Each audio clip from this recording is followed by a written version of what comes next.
Yeah, what we have here is main stages of road construction. So after mobilization to site, there are so many stages that are involved actually. But we're going to split those stages and explain the workload of each stages so that it becomes clearer to us. So the first stage is site preparation.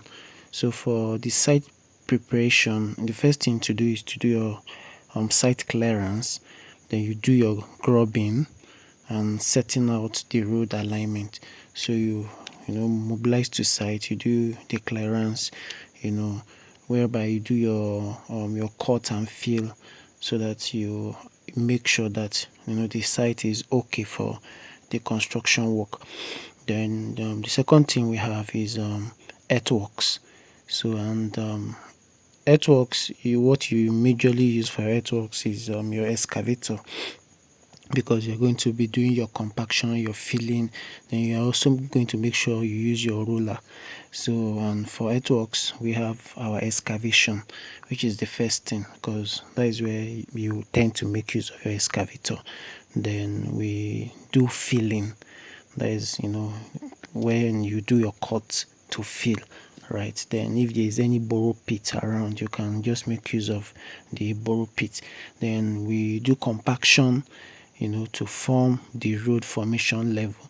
So as you are filling, you are doing compaction so that it will help you to form the road formation level.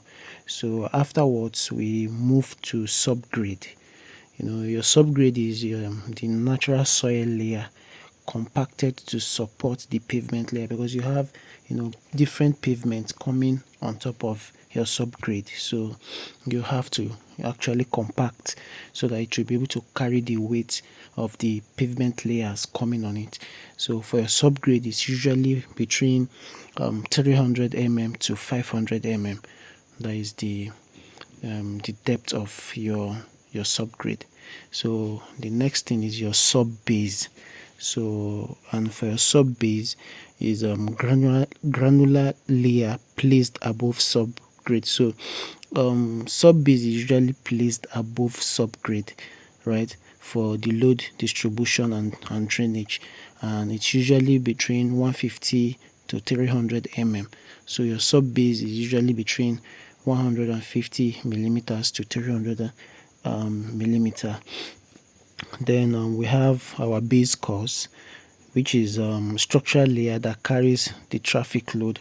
So your base course tends to carry the traffic load. So all the loads of the vehicle, right, that is moving on the road is usually on the base course. So and the depth of the base course is usually between 150 to 250 mm, right? Then we have the binder course. So for the binder course, it's a bituminous layer that binds the base and surface layer. So it helps you to bind the base, yeah, and the surface layer. So it helps you to bind the base and the surface layer together. Then the next thing we have is wearing course. So for your wearing course, the top layer, providing smoothness. They're usually the top layer that provides that smoothness for your tires, so that when you transit on that particular road, you have that smooth transit without gobbling.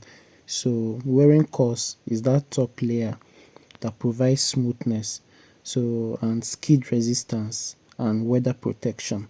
So it provides the skid resistance, the weather protection, and that smoothness, and it is usually between 40 to 50 millimeters. Then once you are done with your wearing course, you start doing and working on your shoulders and drain. And your shoulders and drain, they are for edge support, then packing, and surface water drainage. So it helps you to drain the surface water, and then it also helps you to give that edge support. Then we have road markings and furniture. So your road markings, which are your signals, your signs, your guardrails, Then your furnitures include your lightnings for safety and control. So all those things are also considered. Then we have the typical pavement structure. So this is a section of the road whereby for number 3 we have the subgrade, then we have the base course, which is number 4, when we have the sub base course, which is number 4, then we have the base course, which is number 5, we have the binder course, which is number 6, then the wearing course. Then we also have the major equipment that are being used. So we have our bulldozer, then the excavator, the dump truck, then the grader, the roller, paver, then you also have the water tank. Then for surface dressing, because the surface dressing is usually, we have the single and we have the double. So for the single surface dressing, usually between 15 mm to 20 mm. Then for the double surface dressing, we have from 25 mm to 30 mm.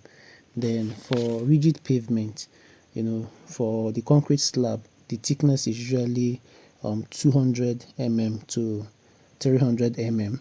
Then for the lean concrete, so it's usually 100 to 150 mm. Then for a prepared subgrade, that is usually 300 mm. So the total pavement thickness for major highway is usually from 390 mm to 710 mm. That is from the subgrade to the surface, not counting the prepared subgrade. So the prepared subgrade is the natural ground that we already have, that we did our road formation on. So that prepared subgrade is not counted in this depth that has been given.